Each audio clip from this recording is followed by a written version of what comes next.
سرسبز اس گلزار کے یہ پھول یہ عطار کے مردہ دلوں کو دے جلا ہادی ہے طلبگار کے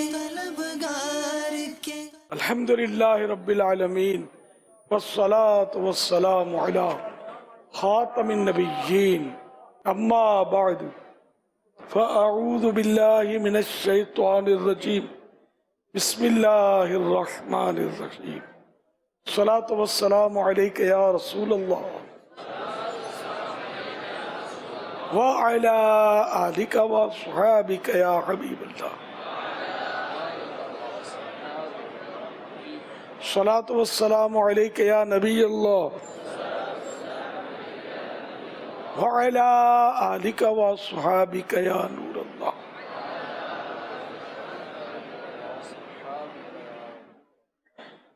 رسول کریم صلی اللہ علیہ وسلم کا فرمان عظیم ہے، میں نے گزشتہ رات عجیب واقعہ دیکھا۔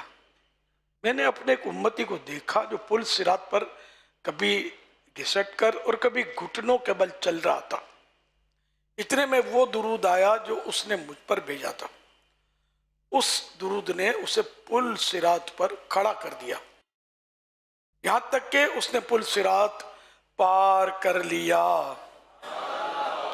صلو علی الحبیب صلی اللہ علی محمد۔ الحمدللہ آج دعوت اسلامی کے سب سے پرانے شعبے مکتبۃ المدینہ کے اسلامی بھائی جمع ہوئے ہیں کراچی میں، یہ تو کراچی ہی کے ہیں الحمدللہ، اور ان کے ساتھ کچھ مدنی مشورہ یا مدنی مذاکرہ یا جو کہیں سلسلہ ہے کوئی۔ اللہ کی رحمت ہے کہ ہمارا مکتبۃ المدینہ، اب اس کی تو ہسٹری تو شاید بہت سو کو پتہ بھی نہیں ہوگی جس طرح یہ شروع ہوا ہے۔ اللہ کا کرم ہے کہ آج تناور درخت بن گیا ہے الحمدللہ۔ میں کچھ اپنے ان مدنی بیٹوں کو مختلف طرح کے مدنی پھول پیش کروں گا، مختلف حدیثیں سناؤں گا، جنہیں کہ ہماری اپنی آخرت کی بہتری کے لیے، کہ ہماری اصلاح کا سامان ہو۔ عظیم تابعی بزرگ حضرت امام حسن بصری رحمت اللہ علیہ نے ایک شخص کو دیکھا کہ وہ ہنس رہا ہے۔ آپ نے فرمایا، اے جوان، کیا تو پل صراط سے گزر چکا ہے؟ اس نے کہا نہیں۔ پھر فرمایا، یعنی کیا تو جانتا ہے کہ جنت میں جائے گا یا دوزخ میں؟ اس نے کہا نہیں۔ فرمایا، پھر یہ ہنسنا کیسا ہے؟ یعنی جب ایسی مشکلات تیرے سامنے ہیں اور تجھے اپنی نجات کا بھی علم نہیں، تو پھر کس خوشی میں ہنس رہا ہے؟ اس کے بعد وہ شخص کسی سے ہنستا ہوا نہیں دیکھا گیا۔ اللہ رب العزت کی ان پر رحمت ہو اور ان کے صدقے ہماری بے حساب مغفرت ہو۔ تو اے عاشقان رسول، ہنسنا اگرچہ جائز ہے، لیکن زیادہ ہنسنا غفلت میں ڈالنے والا، غیر مناسب اور دل کو مردہ کر دینے والا کام ہے۔ غیر ضروری ہنسی سے بچنے کے سبب انشاءاللہ الکریم روحانیت میں ترقی حاصل ہوگی۔ لہٰذا اس سلسلے میں کچھ مدنی پھول قبول کیجئے، کاش ہمیں یاد آخرت کے باب میں سنجیدگی نصیب ہو۔ رسول کریم صلی اللہ علیہ وسلم کا فرمان عظیم ہے، زیادہ مت ہنسو، کیونکہ زیادہ ہنسنا دل کو مردہ کر دیتا ہے۔ زیادہ ہنسنا آخرت سے غفلت کی علامت یعنی نشانی ہے۔ مسلمانوں کے دوسرے خلیفہ حضرت عمر فاروق اعظم رضی اللہ تعالی عنہ فرماتے ہیں، جو زیادہ ہنستا ہے اس کا رعب کم ہو جاتا ہے، اور جو مزاح یعنی مذاق مسخری کرتا ہے لوگوں کی نظروں سے گر جاتا ہے۔ جو کسی کام کو کثرت سے یعنی زیادہ کرتا ہے وہ اسی کے حوالے سے پہچانا جاتا ہے۔ جو زیادہ بولتا ہے وہ زیادہ غلطیاں کرتا ہے، اور جس کی غلطیاں زیادہ ہو جائیں اس کی حیا کم ہو جاتی ہے، اور جس کی حیا کم ہو جائے اس کی پرہیزگاری کم ہو جاتی ہے، اور جس کی پرہیزگاری کم ہو جائے اس کا دل مر جاتا ہے۔ اللہ اکبر۔ ہم غور کریں کہ ہماری پوزیشن کیا ہے، ہنستے ہیں تو کتنا ہنستے ہیں، کس طرح ہنستے ہیں، آیا کسی پر ہنستے ہیں، دل آزار انداز میں ہنستے ہیں، یا ویسے ہی غفلت کے مارے ہنسا ہنسی کرتے ہیں۔ بہت غور کرنے کی ضرورت ہے۔ تو واقعی ان باتوں کی طرف ہماری توجہ نہ ہونے کے برابر ہے۔ کاش ہمارے دلوں کی سختی دور ہو جائے کہ زیادہ ہنسنے سے دل مردہ ہو جاتا ہے، اور بغیر تعجب کے ہنسنے سے، تعجب کے وقت تو بندہ ہنستا ہے، بغیر تعجب ہنسنے سے دل سخت ہو جاتا ہے۔ سخت دلی کی پھر آفتیں جدا ہیں، یہاں تک کہ بعض اوقات ایسا بھی ہوتا ہے کہ اس پر نصیحت بھی اثر نہیں کرتی، روحانیت بھی جاتی رہتی ہے، رقت بھی نہیں ملتی، اور بہت خرابیاں پیدا ہوتی ہیں دل کے سخت ہونے سے۔ تو اللہ پاک ہمیں دلوں کی سختی سے بچائے، اور اپنی یاد سے ہمارے دل معمور کر دے۔ فضول گوئی، بیجا ہنسی اور نفسانی خواہشات کی اتباع سے اللہ پاک ہمیں بچائے۔ ہر طرح کے گناہوں سے ہماری حفاظت ہو، اور کاش ہر دم ذکر و درود میں مشغول رہنے کی سعادت مل جائے۔ وقت ملا، فارغ ہیں تو کچھ نہ کچھ درود شریف پڑھتا رہے بندہ، اللہ اللہ کرتا رہے، اور ذکر و درود میں یعنی کہ مشغول اگر رہے نا، اس کے فوائد بہت ہیں۔ دیکھیں پل صراط سے جو لوگ آسانی سے گزریں گے، وہ ایک روایت میں یہ بھی ہے کہ اللہ کی تقدیر پر جو راضی رہے، دیکھیں اللہ پاک نے جو کچھ دیا، جیسا ہوا ہمارے ساتھ، بیمار ہو گیا، کچھ بھی ہوا تو شکوہ نہ کرے، اللہ کی تقدیر پر راضی رہنا، اور اپنی زبان کو ذکر الہی سے تر رکھنا، یہ پل صراط پر ایسا شخص آسانی سے گزر جائے گا۔ اور ہم دونوں میں خالی ہیں، دونوں معاملے میں خالی ہے۔ اللہ پاک توفیق دے۔ اب زبان سے نہیں بھی دل کرتا تو ذکر بالقلب بھی ہو سکتا ہے، سانس میں بھی ذکر ہوتا ہے۔ یوں تو اس کے طریقے ہیں جو تھوڑا مشکل بھی پڑتے ہیں۔ آسان ترین طریقہ یہ ہے کہ اگر آپ کوشش کریں تو آہستہ آہستہ انشاءاللہ عادت پڑ سکتی ہے کہ جیسے بھلے بات کر رہے ہیں، پڑھ رہے ہیں، بیان کر رہے ہیں، اور کہیں بھی کسی حال میں بھی ہیں، تو جیسے اوپر جب سانس جائے تو اللہ، نکلے تو ہو۔ اچھا اب پھر تو ایسی صورت ہوگی کہ سانس نکلے نہ نکلے جو بھی ہے بس وہ اللہ اللہ اللہ سوتے میں بھی انشاءاللہ چلتا رہے گا۔ اگر اس کو بالکل اگر ہم اپنے اوپر نافذ کر دیں تو انشاءاللہ اس کی برکتیں بہت ملیں گی۔ بہت سارے گناہوں سے اس کی برکت سے خود ہی جان چھوٹ جائیے۔ شیطان بھی ذکر اللہ سے بھاگتا ہے، اللہ کے ذکر سے، اور ذکر میں درود شریف بھی شامل ہے۔ درود شریف، تلاوت، دعا، نعت شریف، منقبت، بزرگوں کی باتیں، نیکی کی دعوت، یہ سب ذکر کی اقسام ہیں، خطبہ وغیرہ۔ اللہ توفیق دے۔ ہو گیا قلب ہائے سیاہ، لطف نور خدا کیجئے، قلب پتھر سے بھی سخت ہے، اس کو نرمی عطا کیجئے، جگمگا دیجئے قلب سیاہ، لطف بدر الدجا کیجئے۔ صلی اللہ تعالی علیہ وآلہ وسلم۔ صلو علی الحبیب صلی اللہ علیہ محمد۔ اب کچھ تجارت کے تعلق سے عرض کروں۔ منقول ہے کہ بروز محشر تاجر کو ہر اس شخص کے ساتھ کھڑا کیا جائے گا جس کو اس نے کوئی چیز بیچی ہوگی، اور جتنے لوگوں سے اس نے لین دین کے معاملات کیے ہوں گے ان کی تعداد کے برابر ہر ایک کے بارے میں اس سے حساب لیا جائے گا۔ جس جس کے ساتھ لین دین کیا اس کے تعلق سے اسے حساب لیا جائے گا۔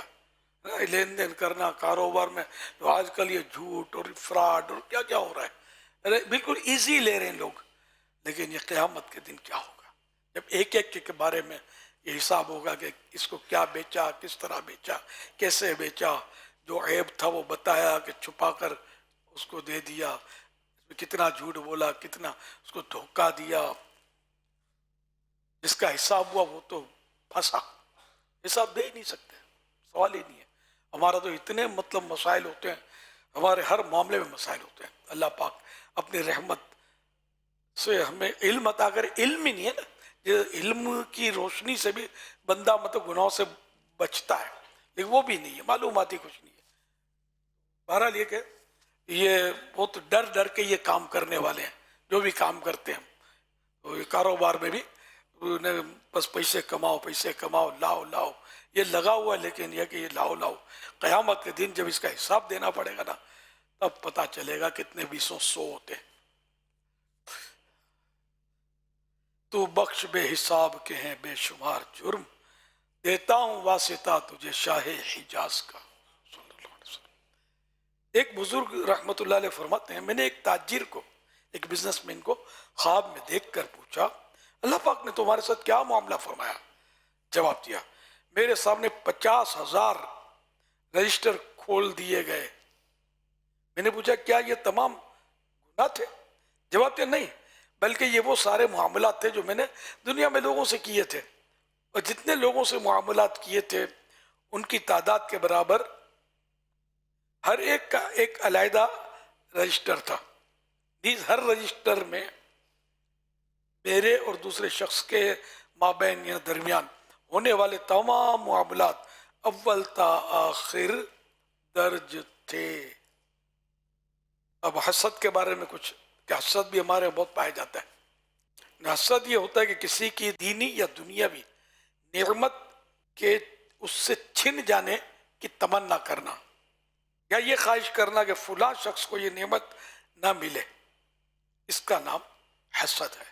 یہ بہت ہے، اس کا کاروبار ٹھپ ہو جائے، اس کی آواز بیٹھ جائے۔ نعت خوان ہے تو دوسرا نعت خوان ہو سکتا ہے کوئی ایسا بھی ہو جو سوچے اس کی آواز بیٹھ جائے، کوئی قاری ہے اچھا قاری ہے تو بولے یار اس کی آواز بیٹھ جائے، میری آواز خاص نہیں ہے تو میری طرح وہ ڈیمانڈ نکلے گی۔ اسی طرح مطلب اس کی دکان اچھی جگہ پر ہے، میری اچھی جگہ پر نہیں ہے، اس کی دکان یہ ہٹ جائے، نقصان ہو جائے تو میری اس کی جگہ دکان چل جائے، آ جائے۔ یعنی بہت سارے معاملات میں، حسن و جمال میں، دولت میں، مال میں، طاقت میں، ہر چیز میں حسد جو ہے نا یہ داخل ہونے کا امکان رہتا ہے۔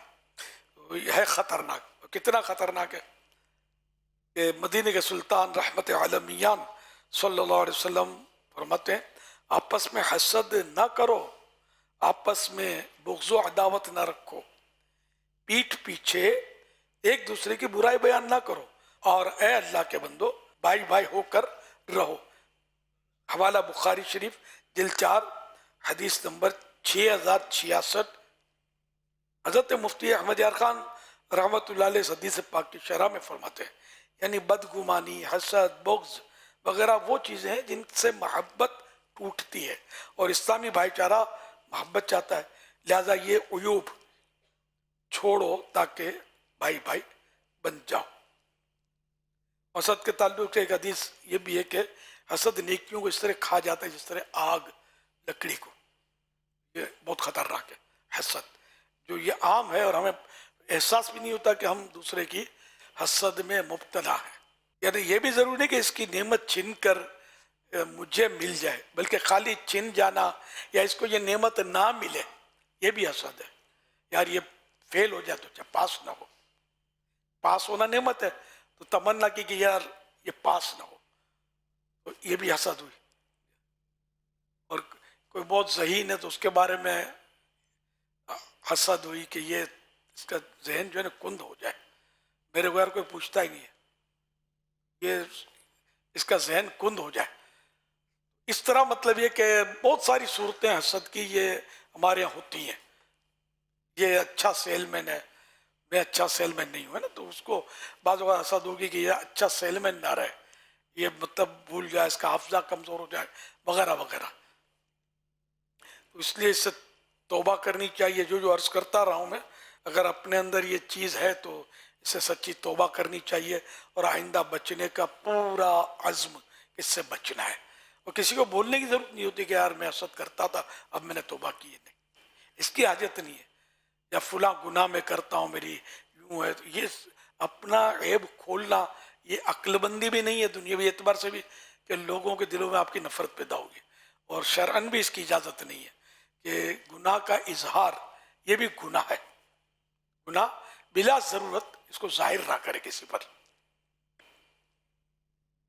تکبر، ریاکاریوں، جھوٹ، غیبت سے بھی اور حسد سے بچا یا الہی. صلو علی الحبیب صلی اللہ علی محمد. اب حسن اخلاق کے بارے میں عظیم تابعی حضور حضرت سیدنا عبداللہ بن مبارک رحمۃ اللہ علیہ کے ساتھ سفر میں ایک بد اخلاق آدمی شریک ہو گیا. آپ اس کی بد اخلاقی پر صبر کرتے اور اس کی خاطر مدارات کرتے. جب وہ جدا ہو گیا تو آپ رونے لگے. کسی نے رونے کا سبب پوچھا تو فرمایا میں اس پر ترس کھا کر رو رہا ہوں کہ میں تو اس سے الگ ہو گیا لیکن اس کی بد اخلاقی اس سے الگ نہ ہوئی. یہ ہمدردی بزرگوں کی. بارگاہ رسالت میں ایک صاحب نے اچھے اخلاق کے بارے میں پوچھا تو آپ صلی اللہ علیہ وسلم نے قرآن کریم کی یہ آیت تلاوت فرمائی. خذ العفو وأمر بالعرف وأعرض عن الجاہلین. پارہ 9 سورۃ الاعراف آیت نمبر 199. آسان ترجمہ ہے قرآن کنز العرفان. اے حبیب معاف کرنا اختیار کرو اور بھلائی کا حکم دو اور جاہلوں سے منہ پھیر لو. پھر ارشاد فرمایا حسن اخلاق یہ ہے کہ جو تم سے قطع تعلق کرے، تم سے تعلق توڑے، تم اس سے صلہ رحمی کرو، اچھا سلوک کرو، اور جو تمہیں محروم کرے تم اسے عطا کرو، اور جو تم پر ظلم کرے تم اسے معاف کر دو.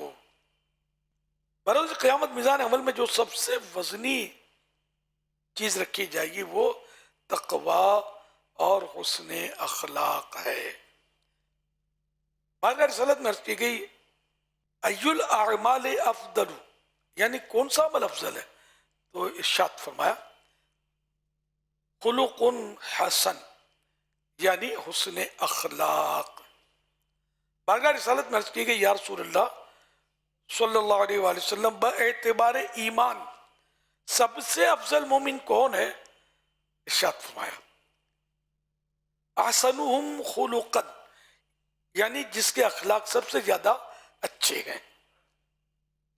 حضرت عبداللہ بن عمرو رضی اللہ عنہ سے روایت ہے کہ رسول کریم صلی اللہ علیہ وسلم اکثر یہ دعا مانگا کرتے اللہم انی اسألک الصحۃ والعافیۃ وحسن الخلق، یعنی اے اللہ میں تجھ سے صحت، عافیت اور اچھے اخلاق کا سوال کرتا ہوں.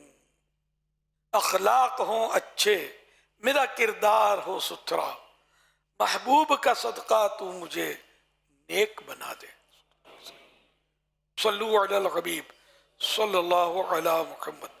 کیا حسن اخلاق بولتے کس کو؟ ہمارے یہاں یہ ہوتا ہے کہ جو اچھی طرح ملتا ہے تو ہم بولتے ہیں اس کا اخلاق بہت اچھا ہے.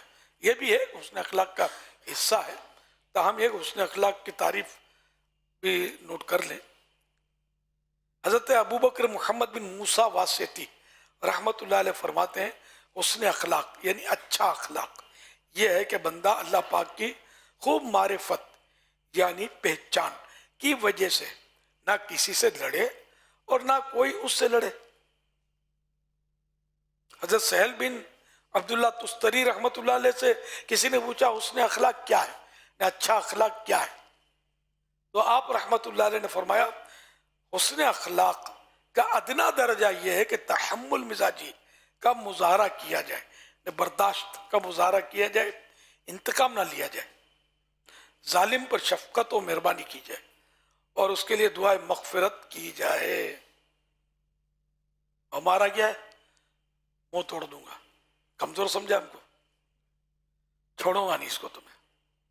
اور یہاں یہ کہ ظالم پر شفقت اور اس مہربانی کر کے اس کے لیے مغفرت دعا کی جائے، یہ ہمارے بس میں کہا ہے.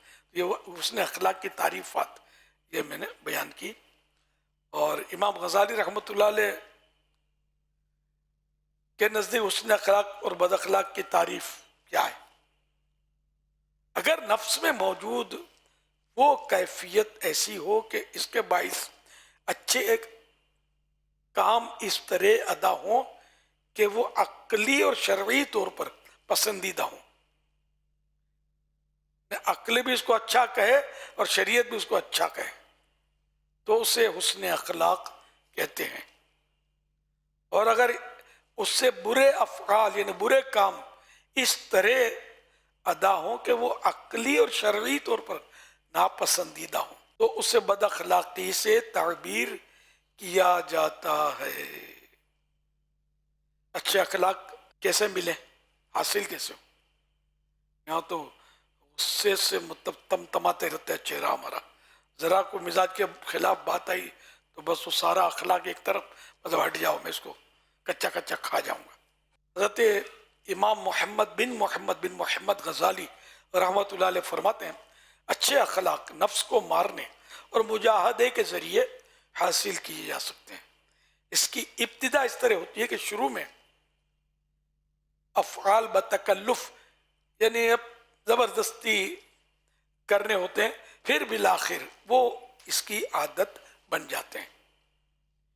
اس سے آپ ایک مثال سے سمجھ سکتے ہیں، ایک شخص ہے جو لکھنے میں مہارت چاہتا ہے کہ میں ایکسپرٹ ہو جاؤں لکھنے میں، تو اس کا طریقہ یہ ہے کہ وہ شروع میں اپنے ہاتھ سے مشق کرے، پریکٹس کرے، اور ایک مدت تک کسی اچھے لکھنے والے کی نقل کرتا رہے۔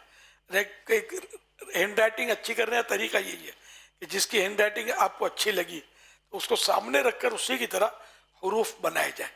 جیسے کاتب لوگ جو کتاب تو کمپوزنگ ہے، کتابت اب بھی ہے لیکن بہت کم ہو گئی ہے، تو کاتب اسی طرح کتابت سیکھتے ہیں کہ وہ سامنے رکھ کے بالکل اسی طرح مطلب اس کو بنانا ہوتا ہے حرف کو۔ تو اس طرح مطلب یہ کہ ایک مدت تک کسی اچھے لکھنے والے کی نقل کرتا رہے، جب وہ مشق پریکٹس شروع کرے گا تو شروع میں اسے پریشانی کا سامنا ہوگا، لیکن آہستہ آہستہ جب وہ پابندی سے مشق کرتا رہے گا تو یہ اس کے نفس میں راسخ ہو جائے گا، مضبوط ہو جائے گا، یہاں تک کہ وہ اچھا لکھنے کا عادی بن جائے گا۔ تو اسی طرح اچھے اخلاق کرنے کے لیے بھی خود کو زبردستی آمادہ کرنا ہوگا۔ جہاں کوئی بھول ہو گئی، غصہ آ گیا، اس کو جھاڑ دیا، گلے پڑ گئے کسی کے، تو گالی نکل گئی منہ سے، تو اب جو جہاں جہاں گناہ ہوا وہاں تو توبہ فرض ہے، توبہ کرنی ہے۔ اگر حق تلفی کسی کی ہوئی، کسی کو ڈانٹ دیا تو اب اس کی دل آزاری ہوئی اور یہ ناحق ڈانٹا اس کو، تو اب یہ کہ اس کی توبہ بھی ہوگی اور اس سے معافی بھی مانگنی ہوگی۔ کسی کو گالی نکالا، اب وہ کمزور آدمی ہے بیچارہ، بعض ہوگا تو مسکرا کر چلا جائے گا، لیکن وہ آپ کے شر سے مزید بچنے کے لیے مسکرا رہا ہے، خوشی سے نہیں مسکرا رہا ہے کہ گالیاں مجھے پسند ہے اور گالیاں دو مجھے مزہ آتا ہے، ایسا کچھ بھی نہیں ہے۔ تو یہ کہ اس سے معافی بھی مانگنی ہوگی، اس کو راضی کرنا ہوگا۔ خالی اب سب کے سامنے تو اس کو 2 ٹکے کا کر دیا بیچارے کو، برا بھلا کہہ کر، اب پھر کان میں کہہ دیا سوری، تو یہ کافی نہیں ہوتا، اس کے دل میں اترنا پڑے گا، اس کے دل سے یہ بات جاتی رہے۔ جو ہم نے جس طرح کی اس کی تذلیل کی، جس طرح کا انداز اس سے اختیار کیا، اسی طرح یعنی کہ معافی مانگنی ہوگی، زیادہ سے زیادہ معافی مانگنی، جتنا زیادہ تکلیف دی اتنا زیادہ اس سے ایسے انداز اختیار کرنا ہوا کہ وہ سیٹ ہو جائے، اس کا دل جو ہے نا ہمارے سے مطمئن ہو جائے، اور ایسا کرنا بہت مشکل ہے۔ بولنا کہنا آسان ہے، معافی مانگنے کے لیے کوئی چھوٹے باپ کا ہونے کے لیے کوئی تیار ہی نہیں ہے۔ ہما خان آفتاب است میں سورج ہوں، ہر ایک کا مطلب گویا یہی انداز ہے۔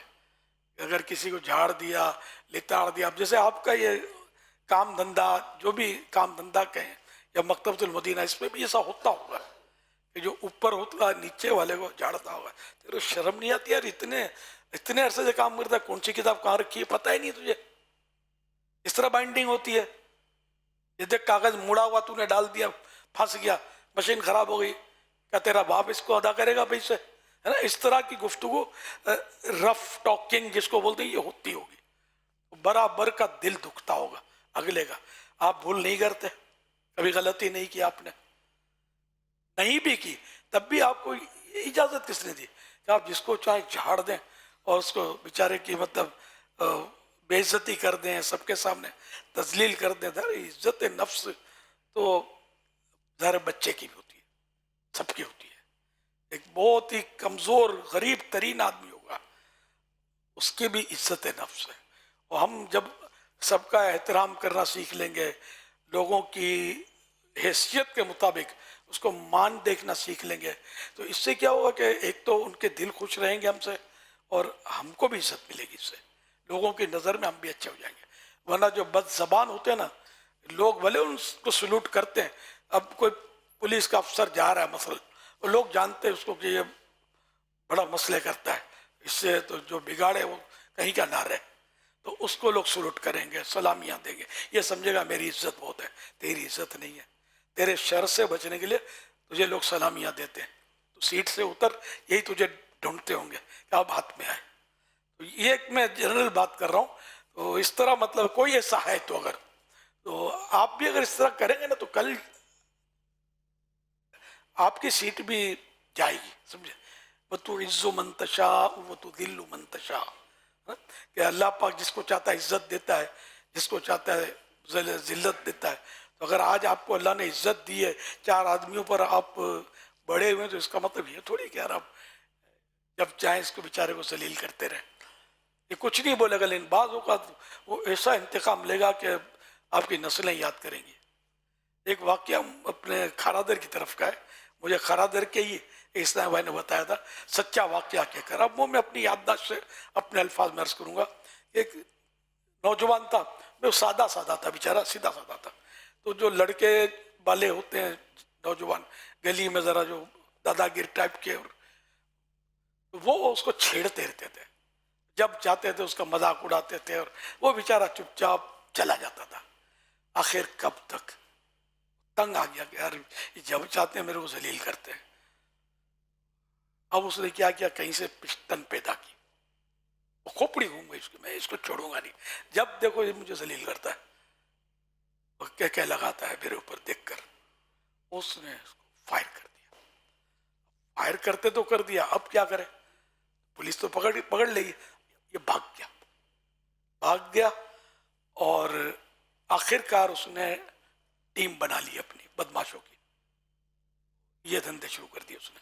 وہ سیدھا سادہ نوجوان ہوتا تھا, شریف آدمی تھا, لیکن اس کو حالات نے ایسا بنا دیا. تو یہ بھی ہوتا ہے مطلب معاشرے میں.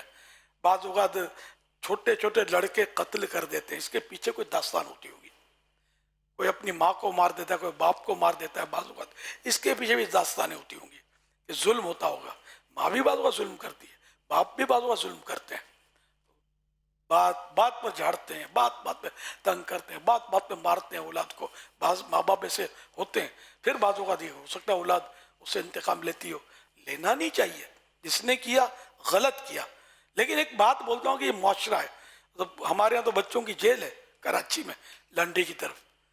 تو چوریاں بھی کرتے ہیں, ڈکیتیاں بھی کرتے ہیں, سب کچھ کرتے ہوتے ہیں. بعض اوقات گھروں کا ماحول ان کو بگاڑتا ہے, بعض اوقات گلی کا ماحول, محلے کا ماحول ان کو بگاڑ دیتا ہے. میرے اپنے بچوں کی بات کروں, ہم لوگ مسالن میں رہتے تھے بہت پہلے تو گؤ گلی میں رہتے تھے. جب تو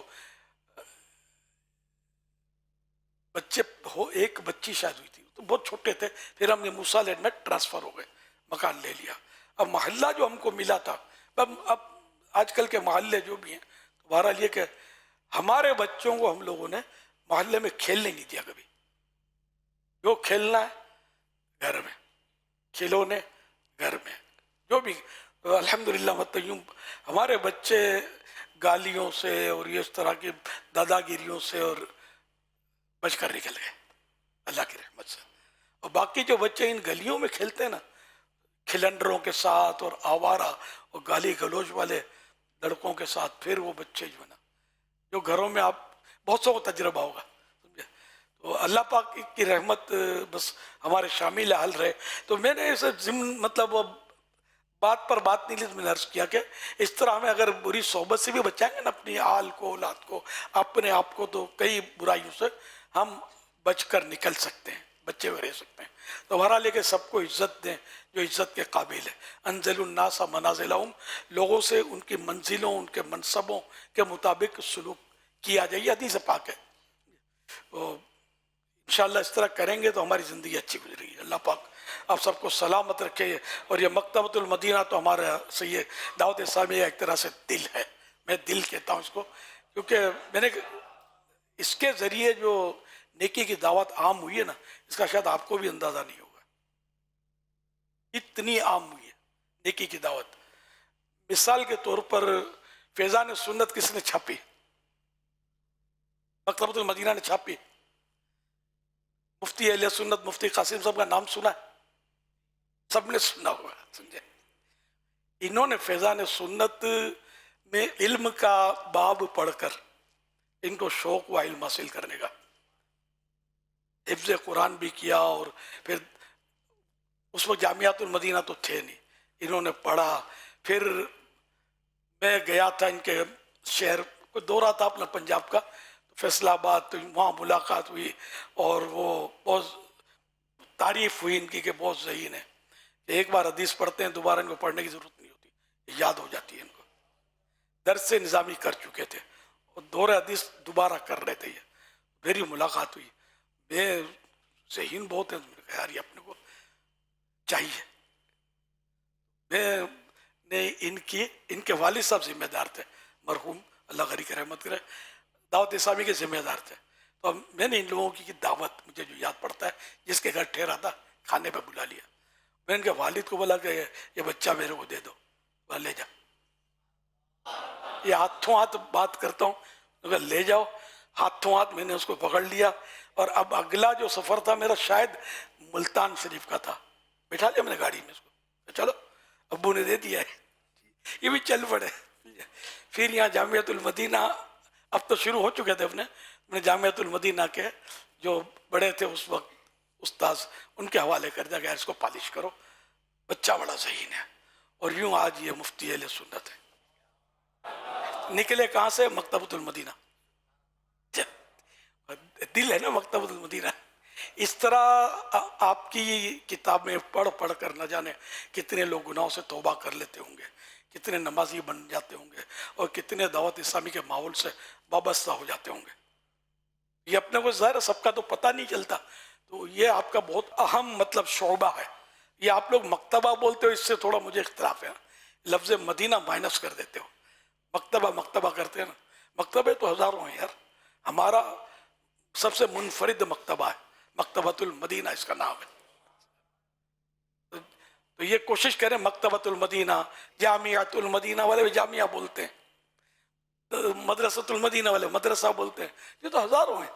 ہمارا لفظ مدینہ یہ ہمارا اعزاز ہے، الحمدللہ ہماری پہچان ہے، ہماری شان، ہماری آن مدینہ ہے. تو یہ لفظ مائنس نہ کیا جائے. کوشش کر کے مکتبۃ المدینہ کی عادت ڈالی جائے کہنے کی. صلو علی الحبیب صلی اللہ علی محمد. سرسبز اس گلزار کے یہ پھول